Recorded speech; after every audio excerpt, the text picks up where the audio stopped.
ଗୋଟିଏ ଏକ ସୁନ୍ଦର ଗାଁରେ ଗୋଟିଏ ଦୟାଳୁ ଗାଈ ଓ ଗୋଟିଏ ମାଙ୍କଡ଼ ରହୁଥିଲେ।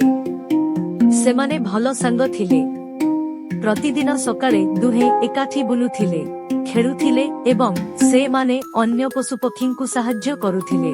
ଗୋଟେ ଦିନ ଜଙ୍ଗଲ ପାଖରେ ବୁଲୁଥିବା ବେଳେ ମାଙ୍କଡ଼ ଗଛ ଉପରେ ପାକେଲା ଆମ୍ବ ଦେଖିଲା। ସେ ଚଟାପଟ ଗଛକୁ ଚଢ଼ି ଆମ୍ବ ତୋଳିଲା। କିନ୍ତୁ ସେ ଭାବିଲା, ମୋ ସାଙ୍ଗ ଗାଈ ତ ଗଛକୁ ଚଢ଼ି ପାରିବ ନାହିଁ, ସେଥିପାଇଁ ସେ କିଛି ଆମ୍ବ ତଳକୁ ଫିଙ୍ଗିଦେଲା। ଗାଈ ଖୁସି ହୋଇ କହିଲା, ଧନ୍ୟବାଦ ବନ୍ଧୁ, ତୁମେ ମୋ କଥା ଭାବିଲ।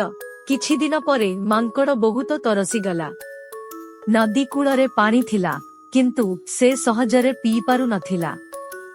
ଗାଈ ଧୀରେ ଧୀରେ ତାକୁ ନଦୀ କୂଳକୁ ନେଇଗଲା, ଯେଉଁଠାରେ ମାଙ୍କଡ଼ ସୁରକ୍ଷିତ ଭାବରେ ପାଣି ପିଇଲା।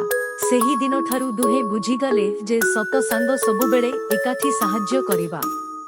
କେହି ବଡ଼ କିମ୍ବା ଛୋଟ ନୁହେଁ, ସବୁଙ୍କର